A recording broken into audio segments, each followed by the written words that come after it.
So here we are, down the Lions. You need to lose that vent. There's loads of them all around the bloody place. It's shut. Cherry picker options out this window. Have a quick look. There we go. There's a bit of a car park situation there. And there's a bit of a situation down there. Today we're at the location where Kennedy got shot in 1963. This is Elm Street down here. This pedestal is where Zapruder filmed the assassination. And just over my shoulder is the place where the road sign got in the way. The road sign's not there anymore though, but there's a street light. The X in the road shows where the final fatal shot hit Kennedy. This is a fairly significant location here because this is where Zapruder was stood on here filming the show as it happened. Right. Done here, we're going in the 6th floor museum. The museum's got everything you need to know about what happened in 1963. See you later. Right, I'm just going in now to where, that X there, if you can see it, that's where President Kennedy had the final shot that killed him. And if I just move over here, here, apparently that is where that lamp is now, that is where the traffic, is it a traffic sign, Jim? Yeah. That's where the traffic sign was. So the car was coming round the corner on the right hand side, travelling down here. I think obviously there's a shop, there's an X over here, isn't there? Yeah, that'll do them. And then there. Okay, catch you later. So we're right in the exact position where Zapruder was making the film. There's plenty of space to be happy with. And then he just followed the car. There's the road sign that ain't there. That's where he got shot. And went off there. That's the site of the missing road sign. There's the X in the road. There's the plaque that says that's where it happened. That's where the second shot got hit. And there's the window.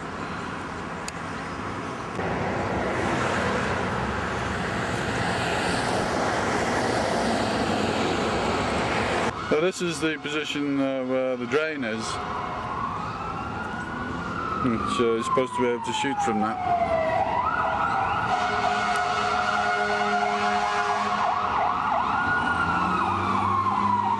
It's up the street.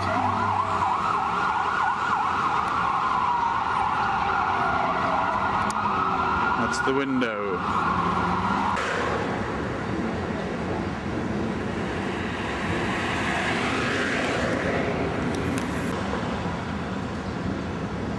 Posing. Posing.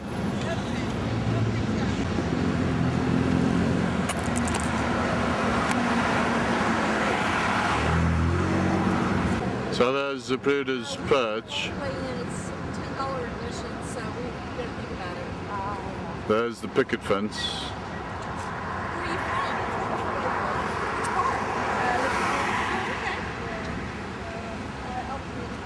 And this is the fatal shot location and the debris.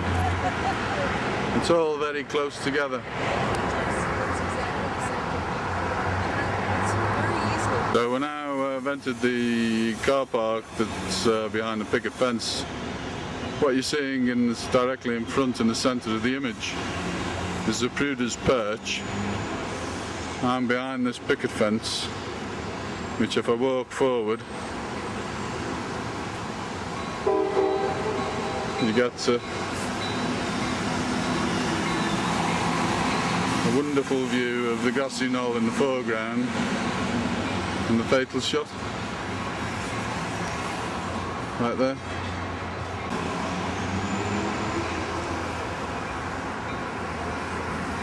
And this is what it is today. It's just quite a big car park with the railway in the distance. There's the railway lines.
Where's the memorial? Shuffle them on, Memorial. shuffle them on.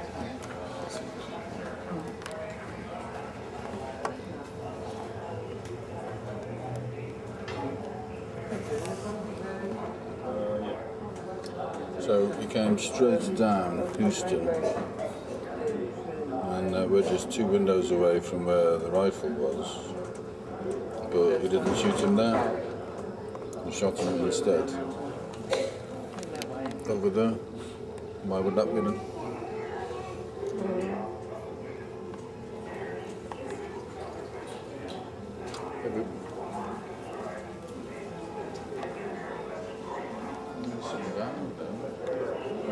Have you been in there? No. I'm going to head over here. We can get a shot from there. And then on the dealey plaza.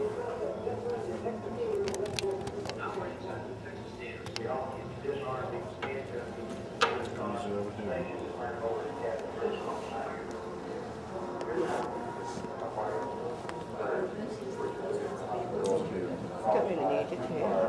This is where we left. We don't need it here. This is where I finished up. We're into parking with it. Yeah. Back in the baguette. I think we should just stand. You stand here. Everybody's watching that too. Open the back.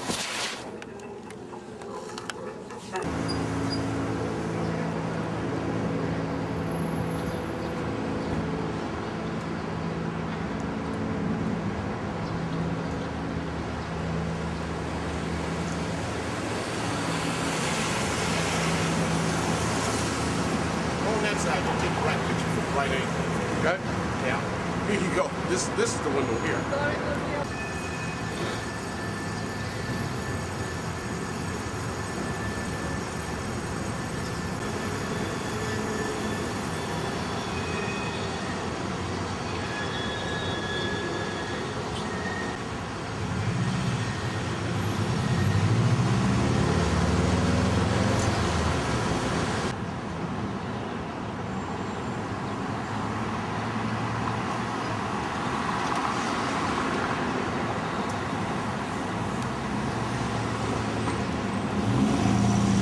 So this is the route it came through. We're on Houston Street now.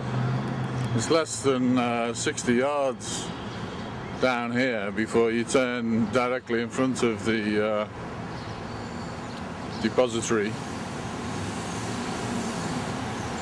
We're just walking along Houston. That's the Daltech building there. And so we get to the corner here, and the turn is very sharp. It's not 90-degree turn, it's like turns back on itself into Elm. And so at this point, unbelievably, we're about 80 foot away. 80 foot away from the window there. And yet no shots were fired. So we just got to turn round here and run down here. There's the grassy knoll straight in front of you, behind that post.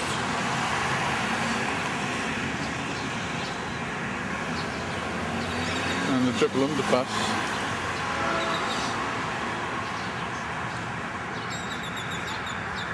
Let's come along here.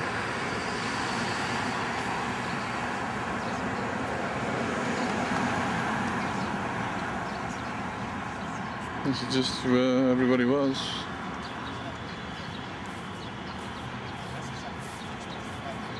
Got a better shot of the triple.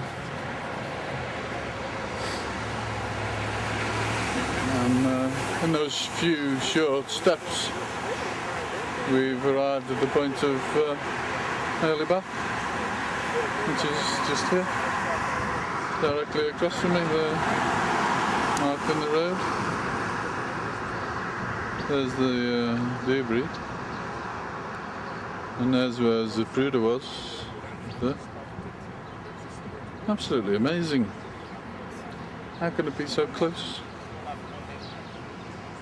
You know? And sweep around the other side of that white wall. And that turreted building is on Main Street, where the other turn was. Not possible. So I pretty much stood at the point of the final shot. And I'm like no distance, like 200 foot, and that includes the vertical deal. 200 foot from the Oswald window. She's just there. It just doesn't look that close on the TV.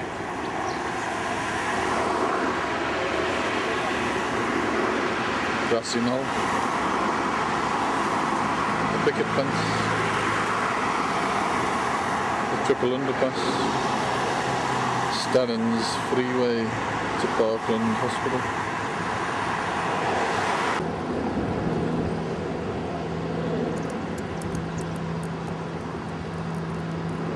So this is the Kennedy Memorial. It's just a couple of blocks away from the Texas School Book Depository and the site of the events of the 22nd of November. I think it's designed to be like an open crypt type of a thing. It's a bit modern arty type. The only words in it is the air words on the end of that. Just John Fitzgerald Kennedy. There's nothing else to it really, it's just a big thing. So, when they said they didn't like Kennedy in Dallas, they weren't lying. So that's that.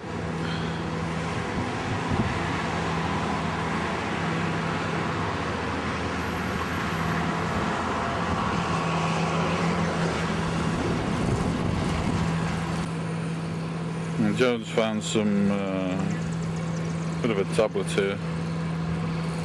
Any great amusement, but that's what it is. Just over there.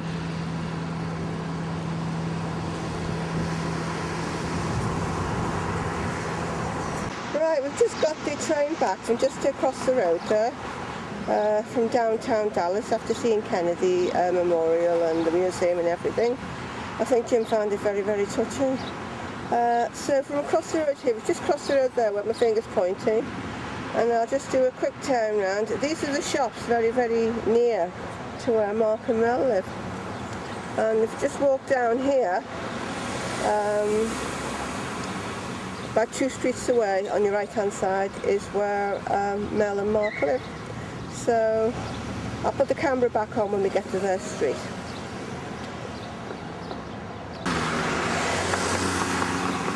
If you look down there,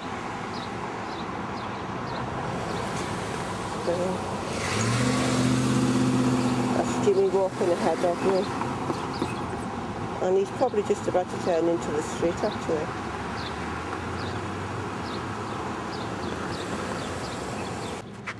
It's just interesting to see what a pleasant American suburb looks like.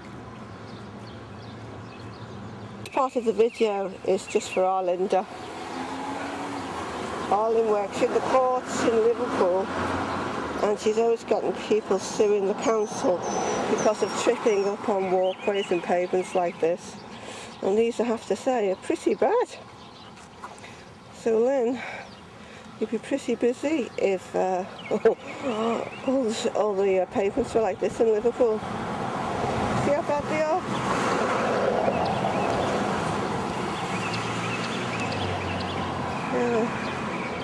You can easily triple in.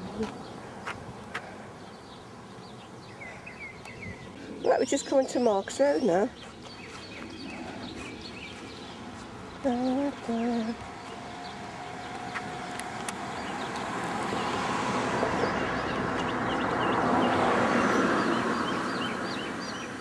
This is where Mark lives. If you look over there, let's have a go.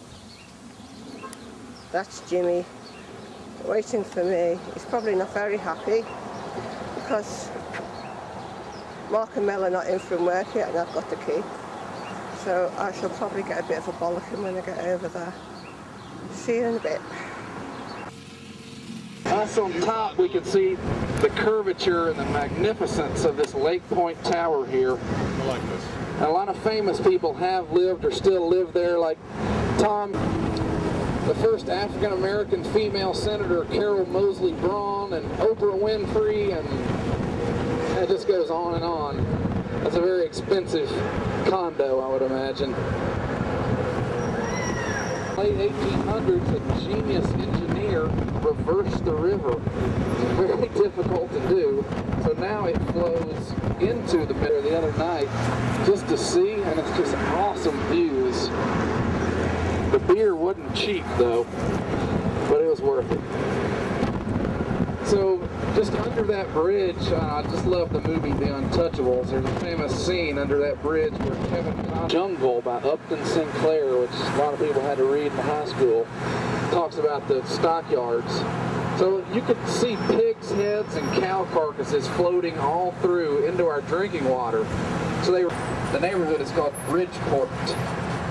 We're going to get stuck on the Michigan Avenue Bridge. How lucky. What serendipity.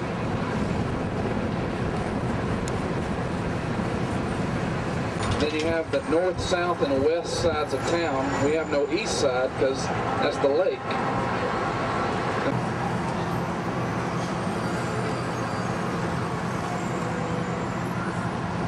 So if anyone's getting off here, thank you so much. I appreciate it. All 50 states are represented in the Tribune Tower. Right here in this front of this doorway, because the architects are Howells, the wolf, and Hood, like Robin Hood. And I can only find the wolf. I haven't found the archer yet, but if you have time to look around there, it's an architectural enigma. So now we are entering the Magnificent Mile. One of the world's great shopping streets. And a man, so that's the Omni Hotel where her guests stay. And she lives just around the corner in the Ritz-Carlton, which is in the West Loop. It's in a cool little area, like an old warehouse district. It's been really, I often eat to get a little touch of home. Got Southern food, and Oprah loves it. So this is the water tower on the left here, and the pumping station on the right. There's an art gallery inside the water tower and a theater inside the pumping station. So they do strikes out here. So he went to Northwestern University. But these are the two of the three, except these two buildings and St. Patrick's Cathedral and a sprinkling of others. These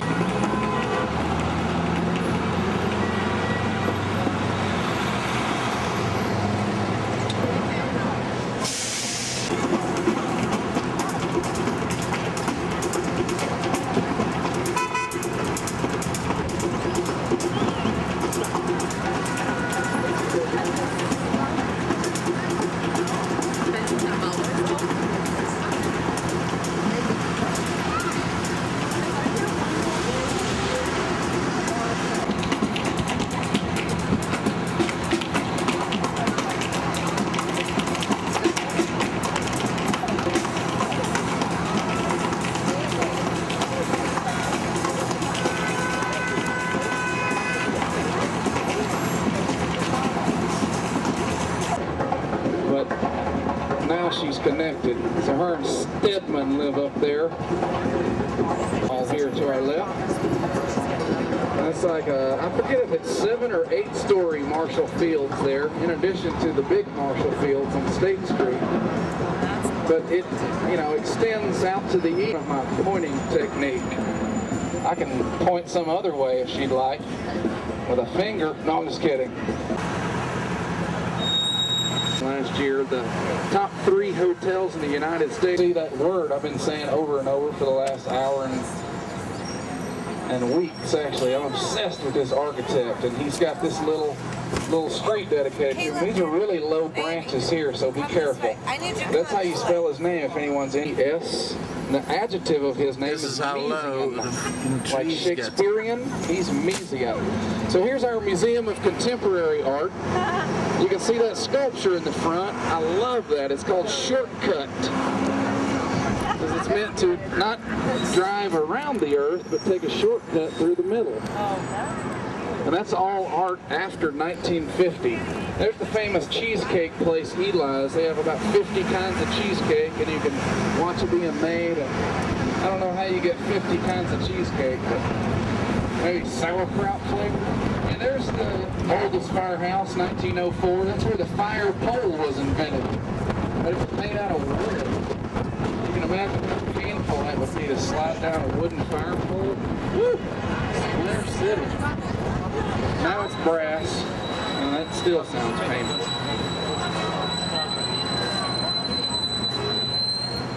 Lake was literally the whole city burned. That's why you hear Chicago referred to as the second city. Sorry, New Yorkers, it's not because we're second to New York. It's because we're the second city of Chicago. Because the first Chicago burnt down, and this is the second city. That's where the famous comedy theater got its name, while we're nicknamed that. You also hear us called the Windy City, and that's not from the wind, actually. That's from an East Coast journalist came here in the late 1800s and said our politicians were long-winded and, you know, full of BS, basically. And so he said that it's the true Windy City because they're full of hot air there. But, you know, it fits well because the wind coming off the lake. But originally it was because of the long-winded politicians. We still... And this is the old Madonna Temple. This is probably in my top 3 or 4 buildings in the city, even though it says Bloomingdale's across the front. Bloomingdale's has done a wonderful job of keeping this organic and lovely. This is from 1912. You can see the Egyptian motif and sort of the Middle Eastern vibe. It's just a stunning building inside and out. And it used to, there's a very famous steakhouse right there. It's Harry Carey's Steakhouse, the old Chicago Cubs announcer. And that's connected to the House of Blues. And there's another view of the IBM building from the back. I like that view a lot too. Who signed that hat? Nice. I don't know who that is. So now we're on one of our almost 50 drawbridges, because Chicago has more drawbridges than any city in the world. And all these are working drawbridges.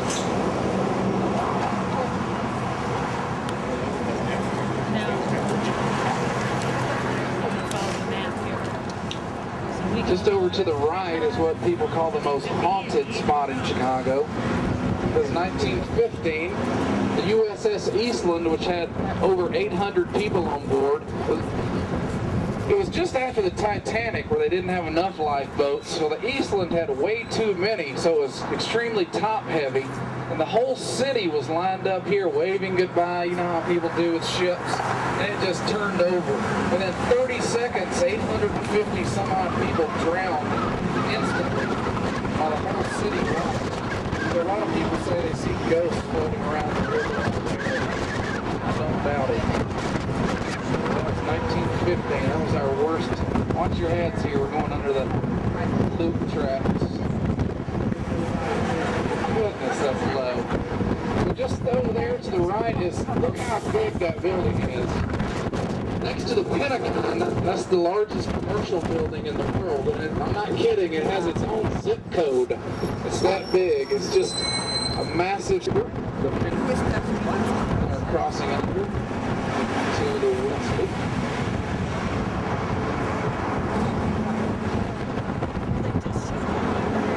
In London, Paris, New York, or anywhere.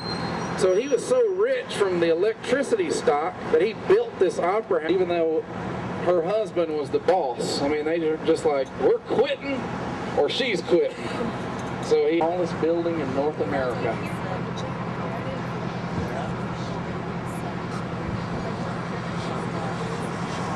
It's about 1,450 feet tall. I think it's 110 stories, because the horses went around the city in the same helicopter.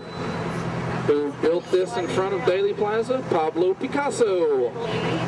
So that's our, who is a fantastic Spanish painter from Spain also. So probably the greatest two Spanish painters from the 20th century are represented both in Dealey Plaza. And if you get a chance to come back and look at the Miro, or if you can look back and see it. That's where Kennedy But this is our Picasso. Where? Picasso donated this to Chicago Dealey for Plaza. free.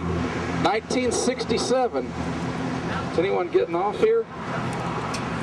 You are? Yeah. Okay, we got someone getting off, Raj. And the over 200 theaters that we have here in Chicago. So that's very amazing to live here and be a writer. Probably the greatest playwright in America today is named David Mamet, and he's from Chicago. He wrote Glenn Ross, an American. Supposedly, the architect is making it as a tribute with the IBM and the Wrigley building, which is this terracotta structure here. It's going to be a tribute to the two buildings, but I've seen the plans, and it, excuse my grammar, but it don't Van Gogh self-portrait that gives me goosebumps when I see it. It's just stunning. So this is our symphony orchestra here, as you can see, celebrating 100 years. This building right here has won more Grammy Awards than any single entity in the history of that award. The symphony has won over 50 Grammy Awards, and we're all very proud of that, though it's north. Now this is between World Wars I and II, and it was a better life then. This is before the Civil Rights Movement. So there was more jobs, less discrimination. So what we call the Great Migration, almost one migration, so definitely read about it. It just fascinates me to no end. Now what happened as a result of this was music. Chicago has a life in Chicago. So our next stop will be the museum campus. I'll tell you all about the Columbus right there, the man who discovered Chicago. Just kidding. Many of you didn't get that. If you're worried about your hairdo, you might want to hold it right now. Go Bears, the great American football team. And this is what I was talking about earlier. This is texture. You have the old stadium from the 1920s. You can see the beautiful facade. And then when they built the new stadium, locals didn't want to tear the old stadium down, so they just built the new stadium inside the old stadium. That's why people say it looks like a spaceship landed in Soldier Field. And it does look just like a spaceship. But that's that balance I keep referring to. See, that's a student of Mies van der Rohe. That's the black glass box. But this student's variation is to make it called Max Field. See that little airport out there? A typical example of Chicago politics. Mayor Daley hated that airport. Pollution, traffic, why do you need an airport on Lake Michigan? So he sent the city's work crews out there in the middle of the night and dug the runway up. He dug huge X's all across the landing strips. And so now we're making it into a theater and a city park. And that's how Chicago politics works sometimes. It may not be honest, but it works out good for the locals usually. Now you can see the old Soldier Field there. It's beautiful. You can see the glass part coming out. Those are sky boxes where the rich people sit. And It's a very expensive place to see the bears lose. So there is Adler Planetarium. That's the the Western Hemisphere's first planetarium. Someone told me that Pluto was discovered from there, but I haven't yet verified that, so. 1,000-gallon oceanarium has beluga whales, sharks, dolphins. If you can name a marine life, I'll bet you $10 here. Look at all these taxi cabs waiting on people to come out of the Field Museum. So this is our Natural History Museum. It specializes in zoology, botany, and anthropology. This is where they have the world. You know how he does that little jazz style? And he talks about that sack of bones, that bag of bones. So when you hear that, remember that's the Sioux he's talking about. It's not a woman. I just heard it for the first time yesterday. Al Jarreau is from Milwaukee. Just up the top, that's the 311 South Wacker. That's the brightest light on our skyline that I was telling you guys about. Oh, look at the sailboats on the lake. Oh, they're not having to break ice anymore. You can see. I just want to point something out to everyone, and we can look at the lake too. I didn't mean to divert you from the lake, but if you see Ebony and Jet right there, does everyone see that? And then you go right next door to there's a mansion that's set on top of the Hilton right next door to the Essex Inn. Does everyone see that? It's absolutely stunning. It's very cheap too, especially on tour guide salary. It's only like $5,000 to $10,000 per night to stay there. And that's where the President of the United States stays when he's in Chicago. It's in that mansion.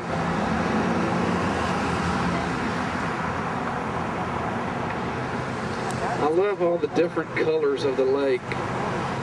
There's actually 6 different currents out there. It's very treacherous. But these sailors don't seem to mind. Hello, man.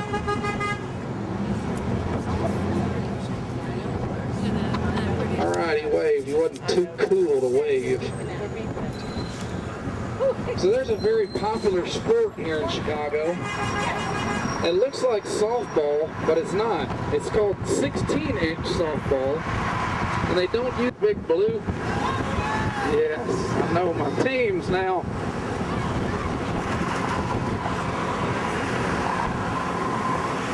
So there's some beautiful views. In fact, our whole skyline is what's called landmarked, or you can't touch it. They're untouchable buildings. You can never change those buildings right there. They've all been the only city in the world that's landmarked its entire skyline. So now we're dead to the left of the mansion on top of the Hilton. If you go straight up, you can see it perfectly right now. It's called the Conrad Hilton Suite. Don't stay there, Bingo. Yes, please. That red building, can everyone see that? Maybe as we get up. It's because that's made of the same material the space shuttle is made of. It's 99% non-corrosive steel. Watch your heads here. Everybody still got their head? All right. Check it out how Buckingham Fountain is blowing out onto Lakeshore Drive here. Oh, that's beautiful. Look at that. This is the world's largest illuminated fountain. It's called Buckingham Fountain. And it's modeled after the Palace of Versailles fountains, French people. But ours is twice as big as the one at Versailles. So there! We actually have 1.5 million gallons of water that fountain holds. It's just started up the past couple of weeks. And it's been, I guess, dormant, you could say, over the winter. But now it is in full force. Don't tell me it's going to rain. Yep, it is. Where did all this come from? Lord, help me! So you remember that television show, Married with Children? That was the beginning of the show, right there. A lot of people really know the beginning of the show because they turn it right after the beginning comes on, right now. Okay, and slant it down. That's called the Smurfit Stone building. It's a very dangerous building because ice forms on the top and it falls off onto the street and it hurt a lot of people. So what they did was they built heaters in the top of that diamond all around the corners so it melts the ice. But it gets so cold in Chicago that the water will refreeze on the way down. And so they still have signs everywhere that say, caution falling ice, and it usually says caution falling ice, but there's no punctuation, so I'm always wondering what I'm cautioning the falling ice against. It should say caution, falling ice. Anyway. It's like dramatic. Look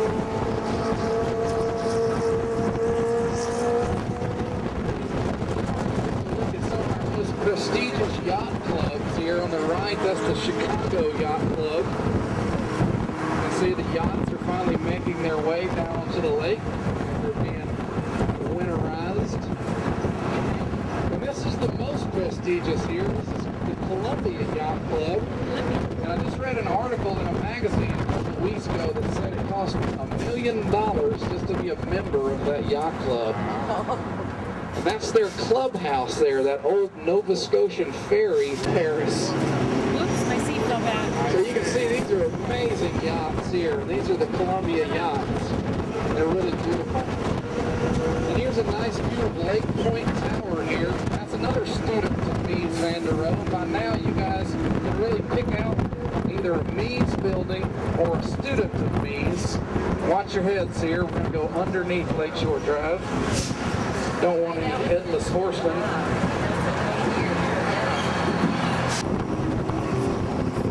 So now we're about to go underneath Wacker Drive, and this is the world's first double-decker street.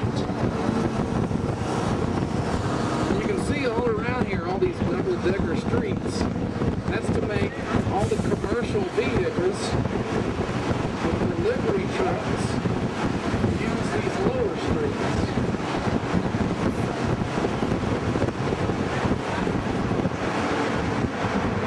So when you're walking around the city later, notice that there's not much delivery traffic up above. They all use these lower levels, of which Wacker Drive was the world's first.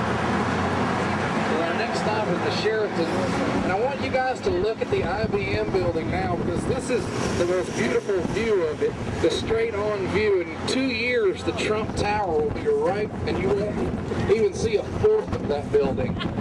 So you can... Now, if you look to the left here, in this bridge right here, just a couple of years ago, they found a man living in there. And he had been living there for 3 years. He had actually found an electrical current in there, and he had a heater and a television and a Sony PlayStation. And he played video games. Hello everyone. Well, it's the 16th of May today, and we've got another week left of our holiday. So, because it's my birthday tomorrow, the 17th, and Jim's brought me here to Macjinac Island because I've always wanted to come here. And it's been great actually. We just made the boat in time. Yeah. Just made the boat in time, the last boat of the evening. And it didn't take very long to get across, and it's really, really quaint. We've had lovely sunshine on the way up. It's been gorgeous. But it's a bit overcast now, but it's... Where are you now? I'm in Macjinac Island. You're on Main Street in Macjinac Island in your hotel room. Yeah. What way is it? And that is your room there. And it's very, very nice. Reine bedden. Extra beddenhuizen for the arguments. Avec toileten. Met baden. If I can get far back enough to show. Very pleasant situation.